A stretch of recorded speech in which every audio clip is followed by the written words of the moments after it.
સૌને મારા નમસ્કાર. ડોક્ટર રમેશ કાલિયા યુટ્યુબ ચેનલમાં સૌનું હાર્દિક સ્વાગત કરું છું. ગઈકાલે આપણે આઈડિયા ઓફ ભારતના પેપર અંતર્ગત પ્રાચીન ભારતનું જે સાહિત્ય રહેલું છે તેમાં આપણે આપણા 4 વેદો અને વેદાંગો અંતર્ગત ચર્ચાઓ કરી હતી અને આજે આપણે વાત કરવાના છીએ ઉપનિષદોની. આમ જોઈએ તો ઉપનિષદો રહેલા છે તેને પણ પ્રાચીન ભારતની સંસ્કૃતિની એક ધરોહર, સાંસ્કૃતિક અને સાહિત્યનો વારસો ગણવામાં આવે છે. આમ જો ઉપનિષદનો એકદમ સરળ જો અર્થ કરીએ તો એના બે શબ્દો છે, ઉપ વત્તા નિષદ. જો ઉપ વત્તા નિષદ, ઉપ એટલે પાસે બેસવું, સમીપ, પાસે. નિષદ એટલે બેસવું, એટલે કે પાસે બેસીને જ્ઞાન પ્રાપ્ત કરવું, એવો ઉપનિષદનો અર્થ કરવામાં આવ્યો છે. તો આપણે જોઈએ કે પ્રાચીન ભારતના સમયગાળા દરમિયાન જે શિક્ષણ અથવા જે વિદ્યા લેવામાં આવતી હતી તેમાં શિષ્ય ગુરુ પાસે જ્ઞાન પ્રાપ્ત કરવા માટે એ આશ્રમોની અંદર જતા હતા અને એ જે ઋષિઓ અથવા એ જે ગુરુઓ જે રહેલા હતા એમને જે જ્ઞાન પ્રાપ્ત થતું હતું તે પ્રાપ્ત થયેલા જ્ઞાનને પોતાના જે શિષ્યો રહેલા છે તે શિષ્યો પોતાની પાસે બેસીને એક પ્રાપ્ત થયેલું જ્ઞાનને ગ્રહણ કરતા હતા અને ગ્રહણ કરેલું જ્ઞાન શિષ્યો દ્વારા જે ગ્રંથોનું આલેખન કરવામાં આવતું હતું એ ગ્રંથો એટલે ઉપનિષદો તરીકે ઓળખવામાં આવે છે. આમ જોઈએ તો કુલ 108 ઉપનિષદો રહેલા છે તેવું ઇતિહાસની અંદર નોંધ કરવામાં આવેલી છે. કેટલા કુલ ઉપનિષદો રહેલા છે? 108 ઉપનિષદો રહેલા છે તેવો ઇતિહાસની અંદર ઉલ્લેખ કરવામાં આવ્યો છે. પરંતુ ઇમ્પોર્ટન્ટ જે 12 જે મહત્વના જે 12 રહેલા છે એ 12 ઉપનિષદોને જ મહત્વ આપવામાં આવેલું છે. તો આ જે ઉપનિષદો રહેલા છે તે ઉપનિષદોનું આલેખન અથવા એની રચના ઈસવીસન પૂર્વે 800 થી ઈસવીસન પૂર્વે 1500 સુધીનો જે 500 સુધીનો જે સમયગાળો રહેલો છે તે સમયગાળા દરમિયાન ઉપનિષદોનું આલેખન થયેલું છે તેમ ઇતિહાસની અંદર નોંધ કરવામાં આવેલી છે. તેમ છતાં પણ જે આદિ શંકરાચાર્ય રહેલા છે તેમણે પણ કુલ 10 ઉપનિષદો ઉપર ટીકાઓ લખેલી છે અને એ જે 10 ઉપનિષદો ઉપર જે ટીકાઓ લખેલી છે અને પરિણામ સ્વરૂપે ઘણા બધા ઉપનિષદો રહેલા છે તે પણ ખૂબ મહત્વના ગણવામાં આવે છે. એનું કારણ એ છે ઘણા બધા જે ઉપનિષદો રહેલા છે કે જેમાંથી આપણને કર્મના અનુસંધાને માહિતી પ્રાપ્ત થાય છે, પુનઃજન્મની આપણને માહિતી પ્રાપ્ત થાય છે અને પુનઃજન્મ બાદ આપણને જે મોક્ષ પ્રાપ્ત થાય છે કે નથી થતો એ સમગ્ર જે માહિતી મનુષ્ય જીવન અંગે જે માહિતી જે રહેલી છે માહિતી આપણને ઉપનિષદોમાંથી મળે છે. મહત્વની બાબત એ છે કે મુંડક ઉપનિષદ, જો મહત્વનો જે મુંડક ઉપનિષદ જે રહેલો છે એમાંથી આપણું રાષ્ટ્રીય ધ્યેય વાક્ય કયું? સત્યમેવ જયતે, એટલે સત્યનો હંમેશા વિજય થાય. એ મુંડકોપનિષદ નામનું જે ઉપવેદ જે ગ્રંથ જે રહેલો છે અથવા ઉપનિષદ જે રહેલો છે એમાંથી આપણને માહિતી પ્રાપ્ત થાય છે.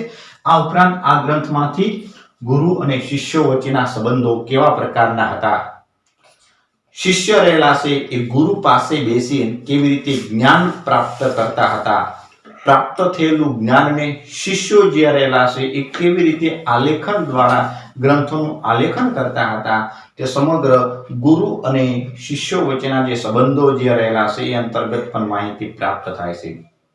અને આપણે પણ ગુરુ પૂર્ણિમા અંતર્ગત આપણે તમે જુઓ આપણે પણ બી કહીએ છીએ કે ગુરુ ગોવિંદ દોનો ખડે કાકો લાગુ પાય બલિહારી ગુરુ આપકી जिसने गोविंदियो बताया એટલે ગુરુ અને શિષ્ય વચ્ચેના જે સંબંધો રહેલા છે એ પણ આપણે માહિતી મુંડક ઉપનિષદ નામનો જે ગ્રંથ રહ્યો છે તેમાંથી મળે છે.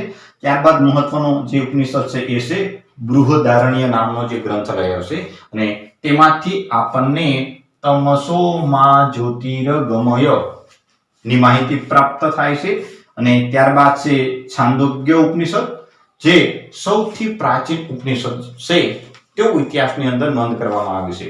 છાંદોગ્ય નામનું જે ઉપનિષદ રહેલો છે તે સૌથી પ્રાચીન ઉપનિષદ છે તેવું ઇતિહાસની અંદર નોંધ કરવામાં આવી છે. આ ઉપરાંત ઈશોપનિષદ નામનો જે ગ્રંથ રહેલો છે તેમાં કર્મની વાત કરવામાં આવી છે. તમે જુઓ આપણે કૃષ્ણ ભગવાને જે ભગવદ ગીતાની અંદર જે કર્મની વાત કીધી છે, કર્મ કર્યા વગર કોઈ પણ આપણને ફળ મળી શકતું નથી અને ફળ પ્રાપ્ત કરવા માટે આપણે હંમેશા કર્મ કરવું પડે છે.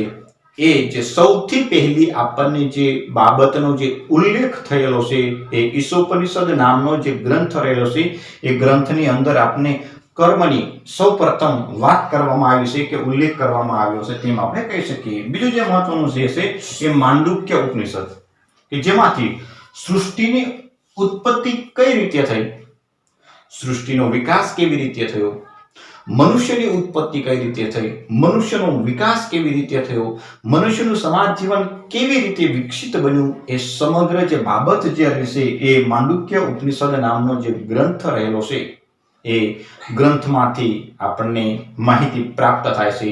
અને આમ ઘણા બધા યુરોપિયન જે વિદ્વાનો રહેલા છે એ વિદ્વાનો પણ ભારત દેશના પ્રાચીન સમયમાં લખાયેલું જે આપણો ધરોહર જે સાહિત્ય રહેલું છે તેનાથી પણ પ્રભાવિત થયેલા છે.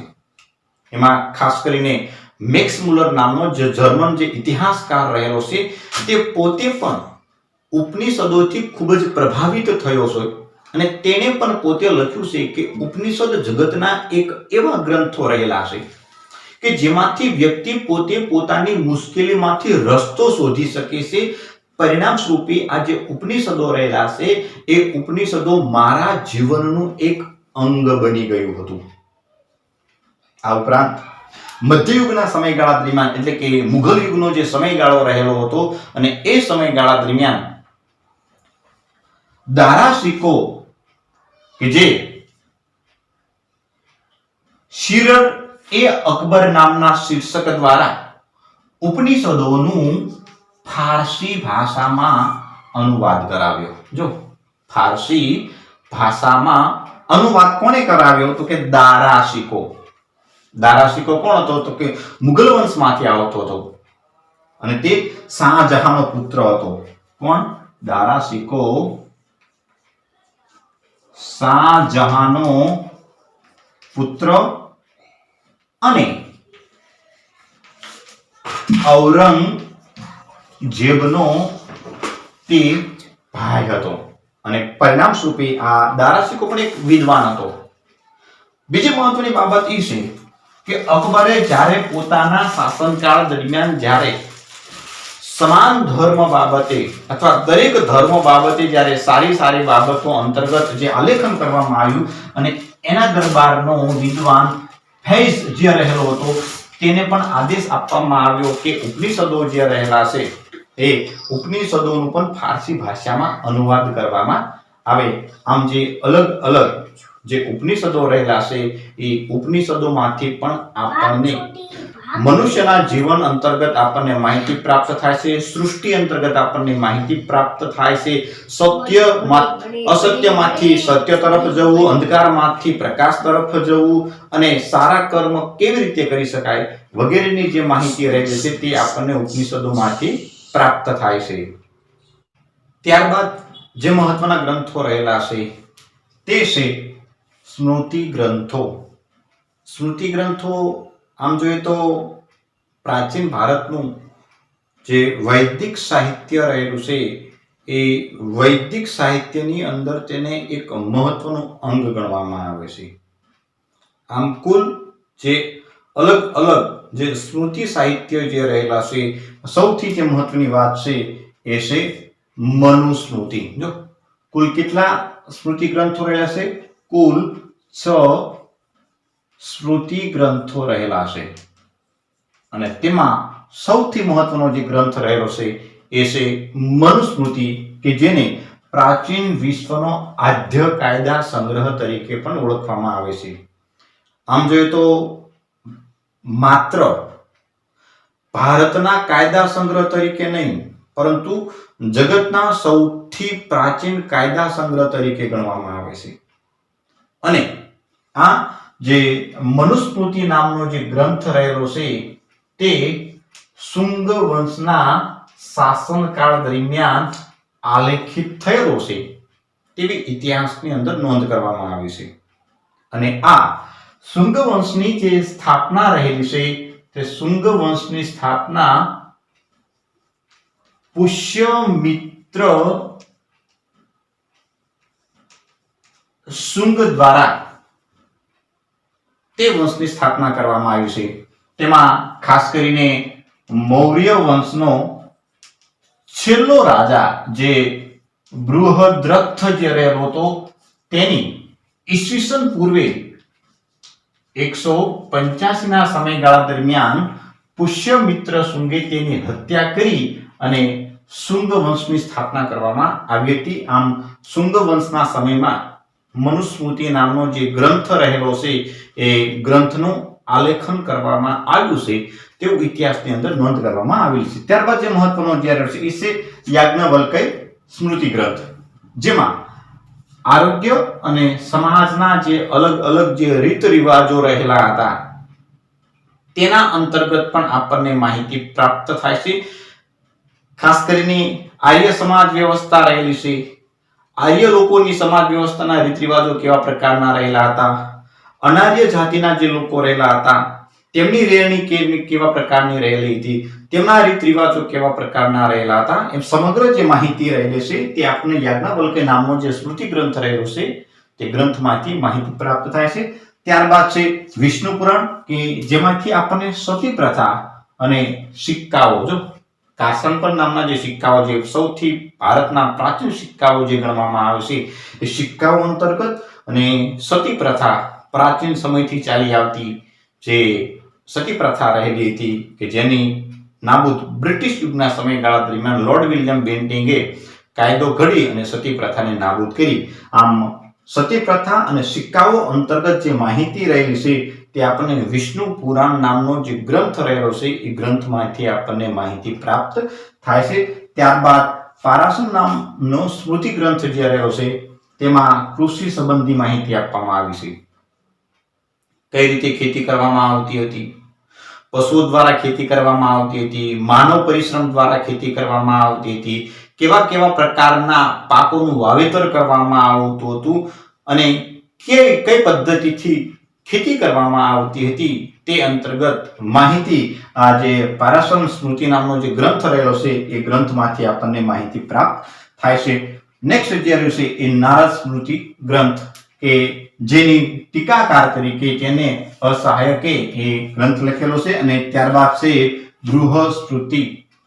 સ્મૃતિ નામનો ગ્રંથ. આમ કુલ 6 પ્રકારના સ્મૃતિ ગ્રંથો રહેલા છે અને ઇતિહાસની અંદર એ નોંધ કરવામાં આવી છે. મેં તમને કીધું એમ કે આ જે મહત્વનો મનુસ્મૃતિ નામનો જે ગ્રંથ રહેલો છે તે શુંગ વંશના સમયગાળા દરમિયાન લખાયેલો છે, જ્યારે યાજ્ઞવલ્ક્ય નામનો જે ગ્રંથ રહેલો છે તે મૌર્યોત્તર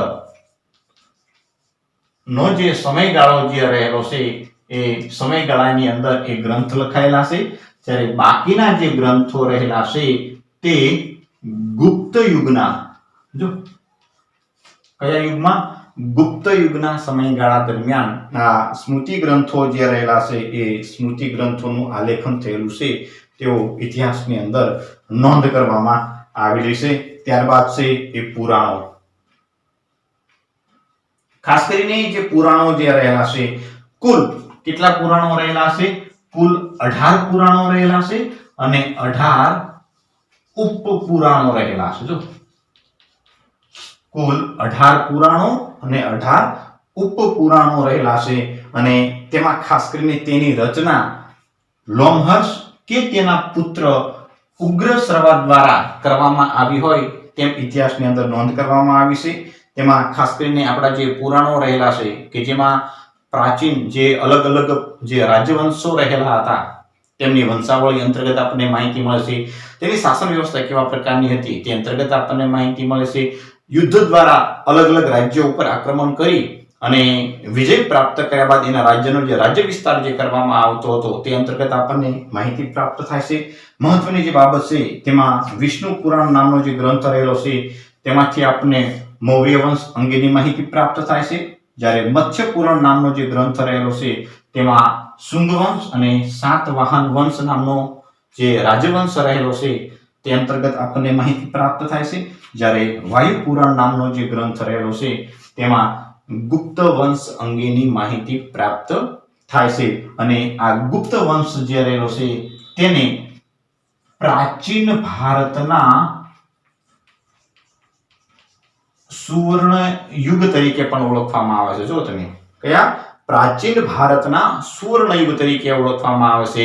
જ્યારે ગુજરાતના સુવર્ણ યુગ તરીકે કયા સમયગાળાને ઓળખવામાં આવે છે તો કે સોલંકી યુગ અથવા સોલંકી વંશનો જે સમયગાળો જ્યારે રહેશે એ સમયગાળાને ગુજરાતના સુવર્ણ યુગ તરીકે ઓળખવામાં આવે છે. જ્યારે પ્રાચીન ભારતના જે સુવર્ણ યુગ રહેલો છે તે ગુપ્ત વંશના જે સમયગાળો જે રહેલો છે તે સમયગાળાને ઓળખવામાં આવે છે. આમ સમાપન કરતા કહી શકાય કે પ્રાચીન ભારતનું જે સાહિત્ય રહેલું છે તેમાં વેદો, વેદાંગો, સ્મૃતિ ગ્રંથો આ વગેરે આપણી જે ધરોહર રહેલી છે તે આજે પણ જળવાયેલી છે અને આજે પણ તેનું મહત્વ કેટલું બધું રહેલું છે તે આપણે સૌ જાણી શકીએ છીએ.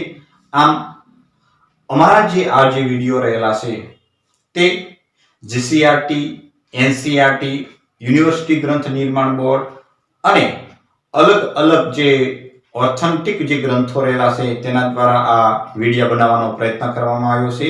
આમ અમારા આ જે વિડીયો જો આપને ગમ્યા હોય તો તમે લાઈક આપો, શેર કરો અને સબસ્ક્રાઇબ કરો, જેથી કરીને કોમ્પિટિટિવ એક્ઝામની તૈયારી કરનારા ઉમેદવારોને અને ન્યૂ એજ્યુકેશન પોલિસી અંતર્ગત આઈડિયા ઓફ ભારત નામનો જે સિલેબસ અંતર્ગત જે પેપર જે એડ કરવામાં આવ્યું છે તો વિદ્યાર્થીઓને પણ સરળતાથી માહિતી પ્રાપ્ત થઈ શકે તે માટે વધારેમાં વધારે આ વિડીયોને શેર કરો.